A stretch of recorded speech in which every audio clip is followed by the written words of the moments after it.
Essa visão que Deus nos deu de ser uma igreja inovadora, uma igreja influente, essa igreja do século 21, esse é um chamado que nós temos, e é isso que a gente tem procurado viver, e é isso que a gente quer transmitir para vocês aqui hoje, dentro daquilo que Deus tem colocado no nosso coração. Então o nosso papo hoje vai ser sobre construindo uma igreja inovadora, contextualizada e conectada. Isso não significa falar de uma igreja virtual apenas. A igreja virtual faz parte disso. Nós temos aqui pessoas que são membros virtuais, amém? Não é isso aí, gente? A gente tem várias pessoas que são membros virtuais da igreja hoje. Só que é fundamental a gente se lembrar que essas pessoas são reais. Nós não estamos lidando com alguém que está simplesmente um bit, um byte dentro de um computador. Não estamos lidando com zeros e uns. Nós estamos lidando com pessoas. Os meios digitais são apenas um canal através do qual a gente se conecta com essas pessoas. Legal? Então a gente precisa entender o que toda a tecnologia, o que toda essa vanguarda que a gente tem hoje tem nos disponibilizado para que nós possamos fazer melhor o nosso papel de ser igreja, de estarmos conectados com as pessoas. E eu vou começar contando uma história para vocês, mas eu quero começar primeiro dando o exemplo da minha história. Vamos lá. Ele é a luz do mundo e nós somos como um espelho que reflete a luz dele. Amém? Ou seja, a igreja não pode ficar trancafiada dentro de quatro paredes, louvando e adorando a Deus. É tudo muito bom, está tudo muito bem, nós aqui dentro, está quentinho, me abraça, meu irmão, aleluia, dá um beijinho aqui, glória a Deus. Tá, mas tem um mundo morrendo lá fora. Legal. Gente, eu fui nascido e criado num bairro do subúrbio no Rio de Janeiro, onde uma das grandes características é que as igrejas tinham um megafone do lado de fora, botando a pregação, corinho, tudo que você possa imaginar. Bem, a gente aqui escutou o pastor Fragalha, mas imagina o que era o cara gritando. É uma coisa de louco. Na verdade, a gente vê que sempre a igreja tentou encontrar uma maneira de se conectar com quem estava ao seu redor, de fazer com que a sua mensagem, ela vencesse as quatro paredes dela e chegasse do lado de fora. O problema é que alguns métodos, esse por exemplo do megafone, eu tenho certeza que ele mais espantava as pessoas do que trazia elas para dentro da igreja, eu não tenho a menor dúvida disso. O que ocorria é que as pessoas não queriam ir à igreja, as pessoas queriam que a igreja fosse embora, porque ela literalmente se transformou em um grande incômodo. Alguém já viveu isso aí dentro do seu bairro? Vivia esse tipo de situação?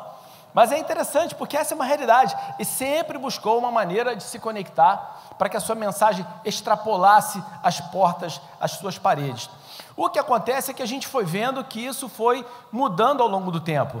Veio a fita cassete, a gente recebia lá um cassete com pregação, depois o VHS, o CD, o DVD, isso tudo inclusive já morreu. Lá na Nova, por exemplo, a gente não produz mais nem CD, nem DVD. Desde o ano passado, a gente acabou com a prensagem de CDs e DVDs para ser vendidos na igreja, e nós lançamos o app da Nova, onde qualquer pessoa tem acesso a todo o conteúdo da igreja, gratuitamente, através do nosso app. Você pode assistir o vídeo da pregação, escutar o áudio da pregação, olhar os slides do pastor Fragalli, tem acesso a tudo isso. E o mais interessante é que quando a gente produzia CD e DVD na igreja, quando você olhava lá, quantas pessoas eram impactadas? Se você vendia no máximo ali, de tudo, 100 daqueles ali. Hoje nós temos um aplicativo que já teve mais de 100 mil execuções em 6 meses de utilização, gente. Olha que coisa, olha que interessante. A gente tem hoje mais do que o dobro de pessoas usando aplicativos da Nova do que a Nova tem de membros em todo o Brasil. Olha que coisa interessante, ou seja, o que importa não é receita de venda de CD ou DVD, o que importa é a propagação da palavra. É uma maneira que a palavra chegue onde ela tem que chegar, e a gente tem usado a tecnologia para isso. Eu fiquei muito feliz quando algumas semanas atrás eu recebi uma pessoa lá na Nova de Curitiba que falou assim: eu sou membro pelo app. Olha que coisa interessante, ela não falou que era um membro da internet, ela falou: eu sou um membro da Nova através do app da Nova. Então isso é inovação da igreja. A gente tem que entender que nós temos que encontrar sim novas maneiras que a palavra chegue nesses lugares e que ela cresça cada vez mais. Hoje a gente tem o YouTube, a gente tem os podcasts, a gente tem vários meios através dos quais a palavra pode ser propagada e deve ser propagada, gente. Sabe, eu acho que a gente vê que, além disso, a tecnologia nos permite hoje ter uma Bíblia no celular. Você, além da Bíblia no celular, você pode ter, na verdade, uma biblioteca inteira. Você pode ir para a igreja e levar toda uma biblioteca, desde Bíblias de estudo, livros e dicionários bíblicos, e melhor ainda, acabou com aquele estereótipo do crente que era a Bíblia debaixo do sovaco, né? Essa aí, então, morreu de vez. Então, a gente viu uma mudança muito radical, até no nosso comportamento, fruto dessa tecnologia. E eu queria falar um pouco, pegar um exemplo sobre isso, que é o exemplo do apóstolo Paulo. Olha que interessante, a gente fala, poxa, mas o apóstolo Paulo se comunicava com cartas com as pessoas. Claro que ele usava cartas, porque as cartas era a tecnologia mais moderna e mais eficiente que ele tinha naquela época para falar com as pessoas. Agora, imagina se tivesse naquela época o Skype, o YouTube e várias outras tecnologias. Eu tenho certeza que o apóstolo Paulo faria uso de todas elas. Olha só, olha o que Paulo fazia. Ele escrevia uma carta e mandava para todas as igrejas, falava assim, lê aí nessa igreja, depois pega essa carta, manda para outra igreja, e assim a carta ia passando de mão em mão e sendo lida, não é isso aí? Então, imagina o seguinte, imagina que se em vez dele mandar carta, ele pudesse falar o seguinte, gente, hoje eu vou fazer uma transmissão para todos os discípulos, né, tantas horas, vai passar no Facebook, vai passar no YouTube. Então é o seguinte, quem for à igreja se reúne no telão, quem não está na igreja pega o celular e assiste, que eu vou falar com todo mundo. Já pensou? Com certeza seria muito mais eficiente do que o envio das cartas, porque ao invés de ser um interlocutor falando em nome do apóstolo Paulo, que não tem as emoções dele, que não conseguiria transmitir o que ele estava realmente sentindo, seria ele, cara a cara, falando com cada um, meu filho, olha só, quero te falar isso aqui, essa é a revelação que Deus trouxe para a nossa igreja. Vocês concordam que o efeito seria totalmente diferente? Então, a gente não pode ficar nessa coisinha de achar assim, mas era assim no passado. Olha só, por que nós hoje acreditamos que as cartas de Paulo, que foram escritas há mais de 2000 anos atrás, são e continuam sendo um instrumento através do qual o Espírito Santo fala conosco hoje, e não podemos acreditar que uma mensagem transmitida através de um podcast, de um vídeo na internet, ou de qualquer outro meio de comunicação eletrônico, também possa ser um instrumento do Espírito Santo para falar com a gente? Qual é a diferença?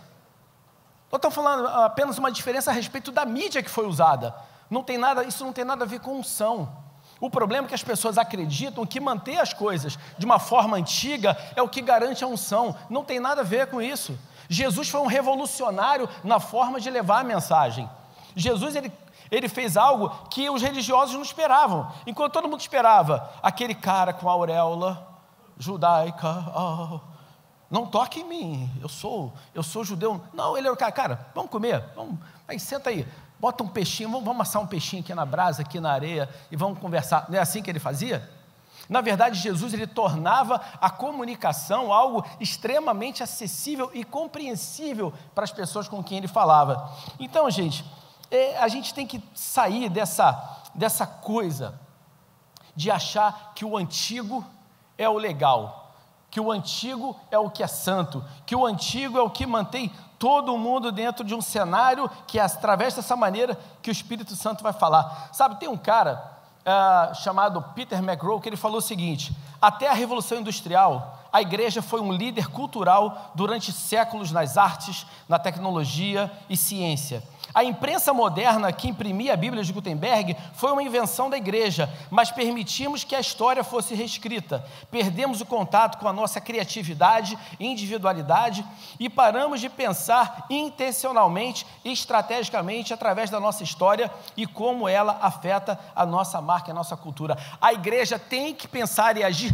intencionalmente e estrategicamente, de uma maneira que a mensagem chegue às pessoas de uma forma clara, de uma forma eficaz. Essa é uma realidade, sabe? Tem um instituto americano chamado Barna, que faz constantes pesquisas com o meio evangélico, e eles fizeram uma pesquisa muito interessante. Eles descobriram que 30% dos evangélicos nos Estados Unidos compartilham a sua fé com outras pessoas. Ainda descobriram que outros 30% estão dispostos a compartilhar essa fé virtualmente e também pessoalmente. Até aí tudo bem. Mas o que mais chamou a atenção foi o seguinte: 58% dos não crentes disseram que foram impactados por algum compartilhamento a respeito de Deus por uma pessoa crente. Olha que coisa interessante. E ainda teve outro mais, isso aí só no Facebook. E outros 14% disseram que foram impactados por alguma comunicação em outra rede social. Ou seja, no momento que só 30% dos crentes se propuseram a compartilhar sua fé através das redes sociais, 72% de não crentes foram impactados. Olha a importância do que você coloca no seu Facebook, do que você coloca no seu Instagram, do que você compartilha através do seu WhatsApp. Esses são meios de evangelismo eficaz. Isso é o folhetinho do ano do século 21. Em vez de você ficar pegando aquele folhetinho de papel, desperdiçando na rua, você vai pegar um conteúdo relevante, com qualidade, e vai compartilhar com as pessoas. É assim que você está evangelizando hoje, nesse século atual. Amém, gente? Então, o negócio é o seguinte. Então, se a gente pudesse hoje parar, pensar e olhar ao nosso redor, nós vamos descobrir que existem várias maneiras através das quais nós podemos sim revolucionar a maneira que o evangelho chega nas pessoas. Só que eu quero fazer uma pergunta para vocês. Agora,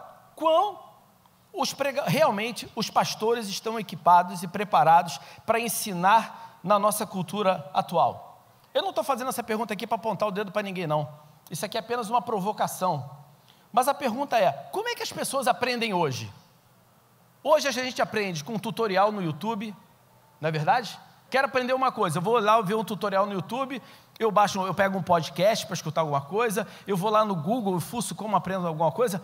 Mudou, não é mais aquela coisa de botar todo mundo na escolinha da tia Cotinha. Ah, meus queridos, eu hoje vou ensinar para vocês. Você tem que estar aqui no dia tal. Gente, mudou a geração. Inclusive, nós vamos, nas próximas semanas, nós vamos lançar um curso online do Sua Nova Identidade com o pastor Maurício Fragali. Legal, gente? São 12 vídeos onde vocês vão ter toda uma videoaula em como você viver verdadeiramente a sua nova identidade em Cristo Jesus. Gente, essa é a maneira de se ensinar nos dias de hoje. Então, a gente tem que entender que a igreja precisa abrir, na verdade, os olhos e entender que a tecnologia de comunicação, as redes sociais e tantas outras coisas tem que ser utilizado pela igreja para a propagação do evangelho e principalmente para facilitar o nosso relacionamento entre os crentes e entre os não crentes. Nós precisamos entender o seguinte, muito mais de saber como a informação chega às pessoas do mundo, é como as pessoas do mundo consomem as informações. Olha só, se eu quero falar com você, se eu quero chegar a você com uma mensagem, eu preciso entender claramente o seguinte, como você costuma receber informações, como é que você capta aquilo ali. Esse é um entendimento claro de chegar junto e conhecer as pessoas de perto, sabe? Nós precisamos, na verdade, gente, criar uma ponte real com a cultura, sabe? E com a sociedade onde a gente está inserido. Para que a gente possa, na verdade, ser uma igreja influente, para que a gente possa ser uma igreja impactante, uma igreja relevante. Quero falar para vocês, a palavra-chave significa o seguinte, criar uma ponte com a cultura onde a gente está inserido. A igreja precisa ser, na verdade, ela não pode ser um eremita cultural, de achar que ela vai se isolar dentro da sua própria culturazinha ali, e estou dentro do meu mundinho, não. Se a gente quer influenciar o mundo, a gente tem que se conectar a esse mundo. A gente tem que falar com eles, a gente tem que falar a linguagem deles, sabe? As igrejas contextualizadas são igrejas que sabem que a sua missão, ela é mais importante do que as suas coisinhas internas, os seus processos, os seus procedimentos, porque a nossa missão é levar as pessoas a um relacionamento genuíno com Jesus Cristo. Então nós vamos usar os meios através dos quais nós podemos chegar a essas pessoas para que essa missão se cumpra. O mais importante é a missão, o mais importante não é o processo. Processo a gente muda, processo a gente joga fora, processo vence. Essa é a verdade. O problema é que as pessoas são fascinadas pela sua maneira de fazer as coisas. Ah, eu amo isso aqui. Eu quero falar uma coisa para você. A igreja que continuar e que for apaixonada pelo seu jeito de fazer as coisas, vai morrer. Se ela for mais apaixonada pela sua maneira de fazer as coisas do que pela sua visão, essa igreja, ela vai morrer. Vai morrer. Sabe, defender a forma acima da missão é o princípio da formação de uma cultura organizacional Caracterizada, sabe por quê? Pela religiosidade. Isso que é religiosidade. Eu amo o nosso jeitinho de fazer as coisas. Cara, a gente não pode focar na forma, mesmo que ela seja bacana. O mais importante, na verdade, é o conteúdo. Não adianta você ter uma forma maneira se o teu conteúdo não presta. Olha, um outro cara fez uma afirmação muito interessante, chamado Eric Hoffer, que ele fala o seguinte: em tempos de mudanças, os aprendizes herdam a terra, enquanto os eruditos se encontram maravilhosamente equipados para lidar com o mundo que já não existe. Essa é a verdade. Uma vez eu fui conversar com um amigo que ele falou assim: na nossa igreja nós somos eruditos.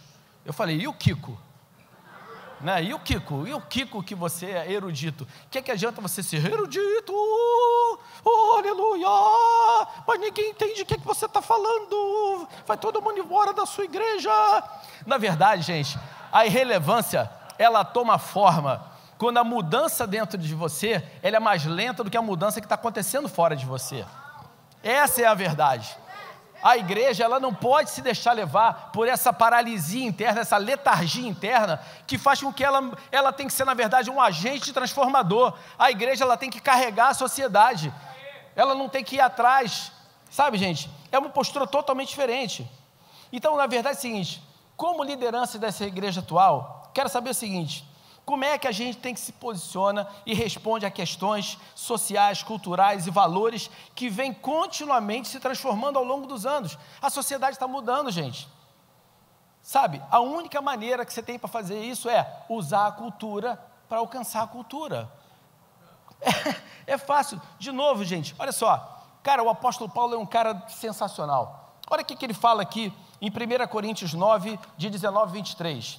Ainda que eu esteja livre das exigências e expectativas de todos, tornei-me um servo voluntário de todos para alcançar todo tipo de gente, religiosos, não religiosos, moralistas, libertinos, fracassados, desmoralizados, não importa, não adoto o estilo de vida deles, mantenho o meu comportamento baseado em Cristo, mas entrei no mundo deles e compartilhei da realidade deles, tornei-me servo em minha tentativa de levar alguns dos que encontrei pelo caminho para uma vida salva por Deus. Fiz tudo isso por causa da mensagem. Eu não queria apenas falar dela, eu queria estar nela. É isso aí, gente. É isso aí. Não adianta ficar falando, você tem que ir lá, você tem que falar com eles. É aí que você faz a diferença.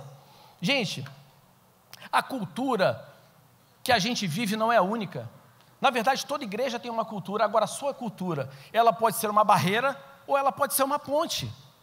É uma decisão que a gente tem que tomar. A gente tem que fazer com que a nossa cultura ela seja uma ponte e não uma barreira.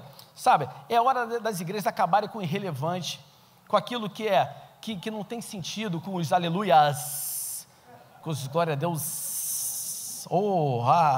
Isso tudo é ineficaz, gente.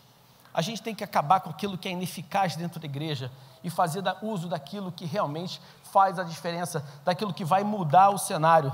Sabe, quando nós adaptamos a nossa música, a nossa forma de realizar os cultos, o nosso estilo de comunicação para tornar a igreja acessível, não significa que nós temos que abrir mão dos nossos princípios. Nós estamos simplesmente fazendo com que a mensagem da palavra seja mais acessível, compreensível e assim mais eficaz. O objetivo não é mudar o que a gente diz, mas mudar a forma como a gente diz, porque um é sagrado e o outro não é. O que é sagrado é a palavra, o que é sagrado não é a forma através da qual a palavra é dita. E sabe uma coisa? Sabe por que tem algumas igrejas que não mudam, que não crescem? Porque muitas vezes a liderança das igrejas, ela tem medo de dizer não para os membros atuais e abre mão de dizer sim para uma sociedade que está pronta para ser resgatada e ser salva. Essa é a verdade. Se você quiser ver a sua igreja transformada, a gente tem que aprender a dizer não às preferências de alguns membros atuais e dizer sim a essa comunidade, a essa sociedade que a gente está disposto a resgatar. Se você ficar preso assim, mas eu vou incomodar o irmão fulano que gosta do órgão naquele cantinho aqui, ele gosta do órgão de pedal. Gente, pelo amor de Deus, né? Na verdade, quando você toma essa decisão de dizer não para uns e dizer sim para todo mundo, isso na verdade, significa genuinamente amar as pessoas que estão dentro e fora da igreja, compartilhando o evangelho de Cristo com elas. Na verdade, isso aí é você sair do seu mundinho pequenininho, onde você acha que você é mais santo que todo mundo, que você é melhor do que todo mundo, e se dispõe a resgatar aquele por quem Cristo morreu. Você sai da sua zona de conforto, da sua zona do santarrão, e se dispõe eu tinha um cara que fala assim, botar o tênis na lama e ir lá resgatar o cara que está perdido. Gente, isso é evangelho, isso é viver a palavra de Deus. Sabe, eu quero falar uma coisa para vocês. A Barra, o Rio de Janeiro, o Brasil, não precisam, na verdade, de mais igrejas. Mas sabe o que eles precisam? Precisam, sim, de um lugar seguro, onde os crentes e os descrentes, um lugar seguro, onde crentes e descrentes possam ir, ouvir a verdade transformadora de que Jesus Cristo cuida deles, os ama e morreu pelos seus pecados. É isso. O lance não é ter mais igrejas, é ter igrejas que falam a mensagem verdadeira, uma mensagem de fé e de graça, e não uma mensagem de condenação, uma mensagem que afasta as pessoas da igreja, sabe? Precisa que os cristãos vivam um estilo de vida coerente, alinhado com as suas crenças. Só assim a gente vai mostrar que a gente vive um estilo de vida que é transformado e que é transformador. Esse é um estilo de vida que impacta a vida das pessoas, sabe?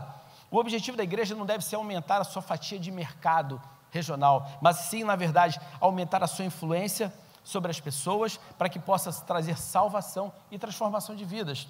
Olha, eu quero falar uma coisa para vocês, nós temos que construir uma igreja que ela seja sem barreiras e fronteiras, onde você se sente parte dela, mesmo estando longe fisicamente de um prédio, mas está unida e conectada com o seu propósito.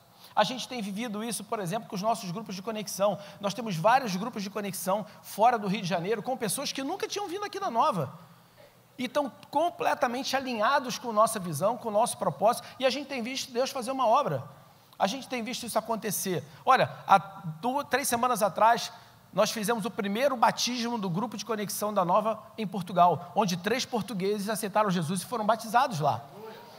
Essas pessoas nunca tiveram na igreja, na verdade a igreja deles é o salão de cabeleireiro da filha da Mayra e do Jaime, lá em Portugal. Essa é a verdade, essa é a igreja deles. Essa semana ele mandou, pastor, mais 2 portugueses vieram para Jesus. E assim a gente vê, a gente tem aqui Mato Grosso, a gente tem Recife, Mato Grosso do Sul, a gente tem no sul do Brasil, a gente tem, eu poderia falar aqui, N lugares de pessoas que não fazem parte. A gente tem aqui Guarujá, o pessoal de Guarujá, oba, alô, que nunca vieram fisicamente à Nova, mas são parte do nosso corpo, porque vivem o quê? Essa visão e essa direção. Olha, o Natan e a Camila falaram uma coisa aqui que eu sempre falo para os grupos de conexão. Deus não nos criou para viver uma vida sozinhos. Essa é a grande realidade. Ele nos chamou para viver juntos uns com os outros. Significa também que não é para a gente viver a vida sozinho dentro desse mundinho da igreja. A gente precisa ir para fora, gente. Sabe, como é que a gente pode aplicar intencionalmente tudo que aprendemos e recebemos, cumprindo o nosso chamado revolucionário de transformar o mundo, se a gente não tem relacionamento próximo com os outros? Como é que a gente vai cumprir esse chamado? Sabe, a vida de Deus, ela não é vivida dentro de casulos, ela é vivida olho no olho, cara com cara, vida com vida, numa perspectiva transformadora de vidas. É assim que a gente vive, sabe?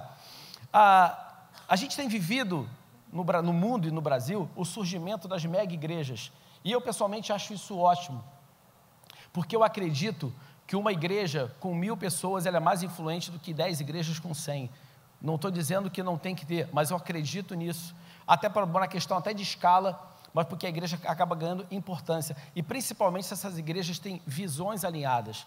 É muito mais poderoso quando a gente junta forças dentro de uma região do que você ter vários pedacinhos ali dentro. Só que isso traz um novo desafio, sabe? Qual é o desafio que isso traz? Traz o desafio que essa igreja precisa crescer na sua capacidade de conectar as pessoas, de se relacionar, e para nós a resposta a isso são os grupos de conexão, que eu quero esclarecer para todo mundo que grupo de conexão não é célula. Amém? Glória a Deus, né? Grupo de conexão não é célula. Por quê? Porque ele não tem um líder discipulador que decide se você vai comprar um carro azul, amarelo, se você vai almoçar num restaurante XYZ quando você vai para a cidade. Na verdade, você tem um cara que facilita aquele encontro, um encontro onde as pessoas estão juntas ali para viver o quê? Para poder, primeiro, ter comunhão, relacionamento, para se apoiar mutuamente, para celebrar as vitórias, para estar junto no momento de dificuldade, para compartilhar um crescimento espiritual, para viver essa vida juntos. Ali que está o teu grupo de socorro no momento de dificuldade, ali que está o teu grupo de oração no momento que você precisa de um suporte. Isso é um grupo de conexão, aonde a gente cresce como igreja, cresce como pessoas e cresce consequentemente espiritualmente, sabe? Eu tenho uma paixão por isso aí, dá para perceber? Dá para perceber? Eu, pessoalmente, tenho uma paixão por mostrar às pessoas que fazer parte do grupo não é uma atividade supérflua, mas é uma atividade necessária e essencial para a gente viver verdadeiramente um estilo de vida cristão, principalmente dentro do mundo que a gente vive hoje. Cara, é a maneira que você tem, é o seguinte, cara, eu sei que eu tenho gente que caminha comigo. Cara, e olha só, e não importa o tamanho não. Eu tenho uma frase que eu amo, que eu falo o seguinte, ó, um grupo com 15 pessoas é grande demais.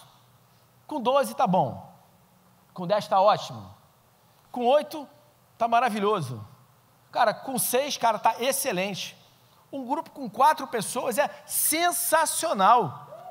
Um grupo com 3, meu irmão, é o céu na terra, e com 2, certamente Jesus está presente. Então, essa é a verdade. Cara, esse é o negócio.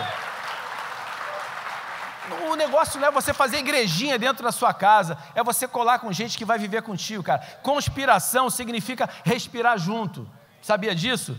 Conspiração é respirar junto, a gente leva conspiração para o lado mal, mas o lado bom é o cara que está ali contigo, caminhando do teu lado. Gente, a verdade é que Jesus chamou a gente para ser sal e luz, chamou a gente para sermos relacionais, dizendo o que Ele disse, fazendo o que Ele fez, agindo como Ele agia, e a maneira dele agir qual foi? Ele foi o cara que criou o primeiro grupo de conexão, cara. Ele começou o ministério dele, ó, vem cá, anda comigo, come comigo, anda comigo, viaja comigo, anda do meu lado, não é isso aí? Esse é o modelo dele, da mesma forma que Paulo diz, sejam os imitadores de Cristo, de mim, como eu sou de Cristo, então, cara, vamos ser imitadores de Cristo direto, não precisa imitar o Paulo não, pula direto, vai direto para Jesus, que você vai se dar bem nessa história. Esse foi o modelo dele, esse foi o modelo dele. E sabe, eu quero dar um exemplo para vocês aqui bem interessante. Vocês estão vendo que eu estou meio gordinho porque eu parei de treinar, né? Mas eu estava avaliando o seguinte, eu acredito que quando você anda mutuamente, anda com um grupo bom de pessoas que te levam para cima, você cresce. E eu lembrei dos grupos de corrida. Quando eu comecei a correr, eu e meu parceiro Igor, cadê você? Igor Santos, meu parceiro de corrida, a gente começou essa empreitada juntos, a gente juntou ali, Luísa também deve estar aqui, que fazia parte desse grupo, a gente foi montando um time, e depois foi, e a gente começou a correr, provinha de 10 quilômetros, de 15, 21, maratona, e depois nós juntamos com o chefe aqui, fomos fazer triatlo, a gente ficou maluco, né? Resolvemos fazer logo, e assim foi, e eu comecei a entender que quando eu estava fazendo parte de um time, foi a época que eu tive a minha melhor performance, porque quando eu fazia parte da equipe, o que acontecia? Eu me sentia muitas vezes estimulado, e eu também estimulava quem estava comigo. Chegava um cara novo, a gente falava assim, cara, vamos lá, estamos contigo, vamos lá, nós vamos chegar junto. Eu lembro do Luciano, coitado, lembra, Maurício, quando a gente fez o Luciano subir o Cristo com a gente no dia 24 de dezembro, primeira vez que o cara saía de bicicleta, nós fizemos o Luciano, cara, coitado, subiu o Cristo Redentor com a gente de bicicleta, a gente quase matou o cara, mas em compensação, sabe por que ele subiu? Porque a gente estava do lado dele, vamos lá, meu irmão, estamos contigo, cara, vamos lá.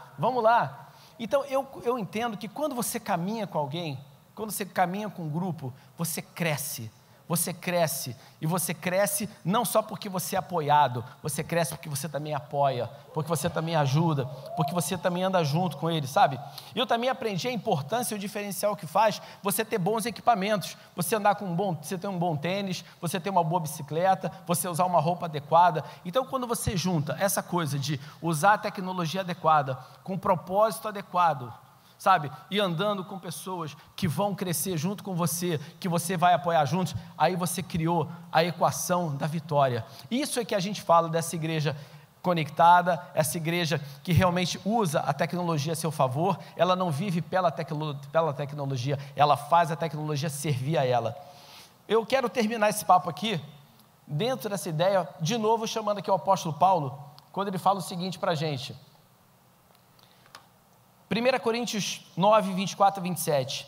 Todos vocês já foram ao estádio e viram as corridas. Vários atletas correm, mas apenas um vence. Corre para vencer. É para isso que os bons atletas treinam duro. Eles fazem isso por uma medalha de ouro, que perde o brilho e o valor. Mas vocês estão atrás da medalha que nunca envelhecerá. Não sei sobre vocês, mas eu estou correndo a toda velocidade rumo à linha de chegada. Estou dando tudo de mim, nada de pegar leve. Estou alerta e preparado. Não vou ser apanhado dormindo no ponto. Depois de mostrar o caminho para os outros, nem posso pensar que eu poderia perder. É isso aí, gente. Nós fomos chamados para entrar nessa corrida aí, para vencer, para ajudar os outros a vencer essa corrida também. É para ajudar e para vencer junto. Não é uma corrida onde só um ganha. É uma corrida onde você vence e corre, atravessa a linha de chegada com o cara do teu lado ali com você. Essa é a verdade.